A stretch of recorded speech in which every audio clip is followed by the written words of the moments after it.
afternoon, Nzinga, and what you see happening behind me is that address that we've been waiting for from the DA. We do understand, and as you've heard from the ANC saying that they will not accept or entertain the idea of a memorandum of demands. Earlier on in the first crossing of the day this morning, we spoke to JMPD spokesperson Pule Mabe, who did confirm that there will not be a memorandum that will be handed over today. However, the organizers and the leaders of the DA will come to Burgers Park here, just a few meters away from Luthuli House, and address those who had come to support the march, which was meant to end at Luthuli House, but had seemingly not.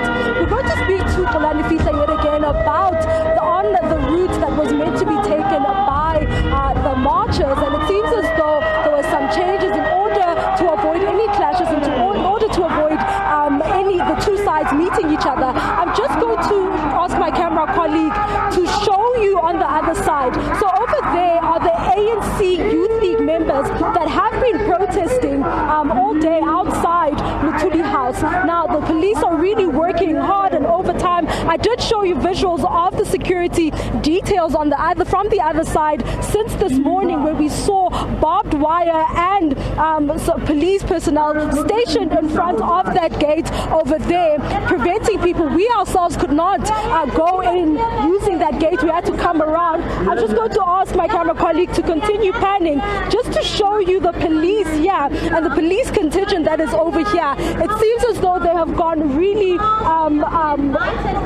over the top, really, to try and ensure, above and beyond rather, to try and ensure that there is safety and to avoid any clashes, really. Now in front of us here you will see that some officials or some security officials are standing here and forming a chain in front of the DA members. All the efforts that have been created to ensure that there are no clashes and none of the officials meet each other. And this march really, which is against the rolling load shedding that South Africans have been experiencing, happens and does so peacefully. Thank you so much, Kolani, for speaking to us again and for joining us yet again.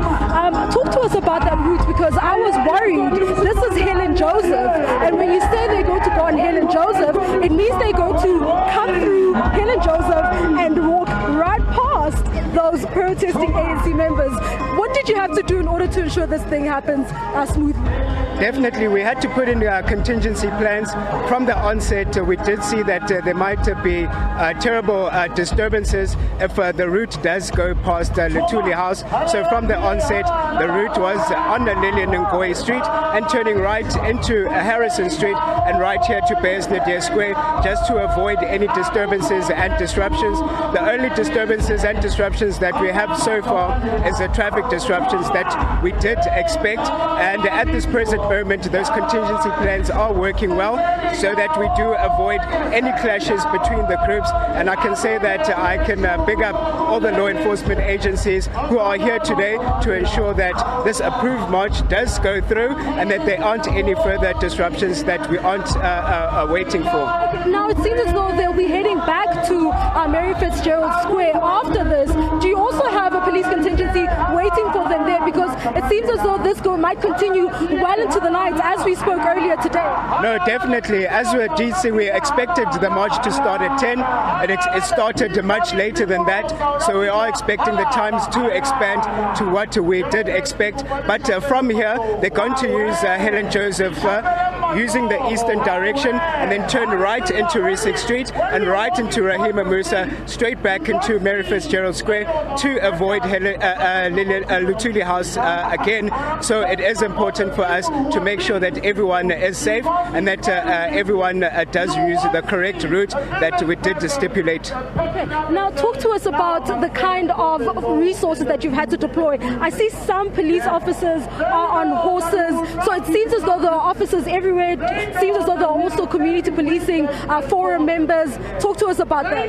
Yes, no, definitely. The nature of this protest march is totally different from any other because of what is happening in the country. So we did have to put in the proper manpower and from all law enforcement agencies to ensure that everything goes well. And as you did say, there's SAPS, there's JMPD and there's Gauteng Traffic Police. Ensure that everyone in the city of Johannesburg is safe, and especially those who are not participating in this protest march, that they do find proper routes to avoid any traffic congestion. So officers are being deployed at critical intersection to ensure that they divert traffic and to regulate traffic as well.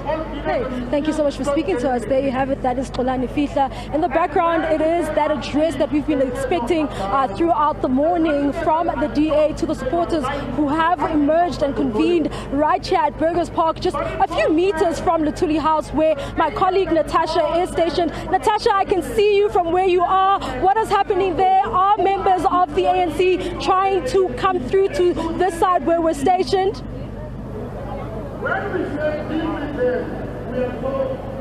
Well, thank you so much, Mbalenhle. I'm currently standing at a barricade, a point where the police have barricaded, the road and have set up this tent of which you're seeing and of which my colleague Kwazimanzi is showing you. Heavy police presence here, the police ensuring that members of the ANC Youth League do not clash with members of the DA. We're now informed that instead of members of the DA coming to the headquarters of the ANC, they have congregated at this very park here behind me, the Bears Nadir Park, and of course it is just behind this barricade. I could hear the program for the DA has actually started. There's certain speakers on stage, and of course my colleague Mthethwa Masego will be bringing you that live broadcast. We do know that DA leader John Steenhuisen will be briefing DA members who have marched here against load shedding. They're saying that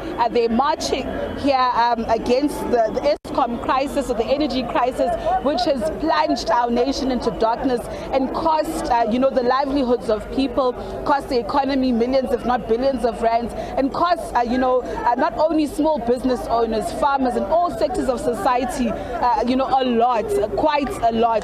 But just speaking to the ANC's national spokesperson earlier on, as well as the leadership of the ANC Youth League National Youth Trust Team, the likes of the convener Joy Maimela and the coordinator Nongceba Mhlawulu, they had said that they are not going to receive any memorandum from the Democratic Alliance. And this just brings back memories like our head of research, Dr. Ranesh, had just reminded me that in 2014 the Democratic Alliance had actually organized a march to Luthuli House, a march for jobs, and this is not the first time this has happened. But of course, like in 2014, the DA didn't go directly to the headquarters of the ANC. They ended up at this very park behind me, and these are similar scenes.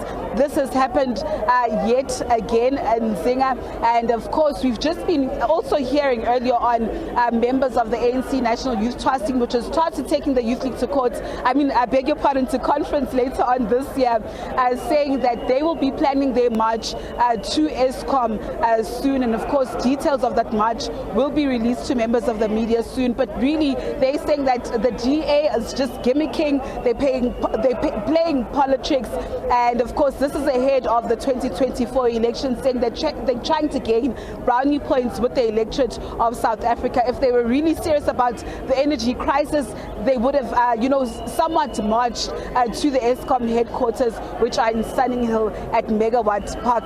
But Nzinga, we do anticipate that, like I've earlier indicated, the DA leader John Steenhuisen will be then briefing members of the DA as to what their role is and what the way forward is, seeing that they will not be handing over that memorandum to the ANC, and the ANC basically saying that they will not receive or take any form of memorandum. With that said, Nzinga, we are still here. I'm still here at Luthuli House. My colleague Mthethwa Masego is just a few meters away from me at the Bears Nadir Park, covering the DA, and my colleague, like you spoke to earlier on, Mbalenhle Mthethwa, is also around the vicinity. And of course, as SABC News, we are bringing you rolling coverage of this march yet again. With that said, it's back to you in studio, Nzinga.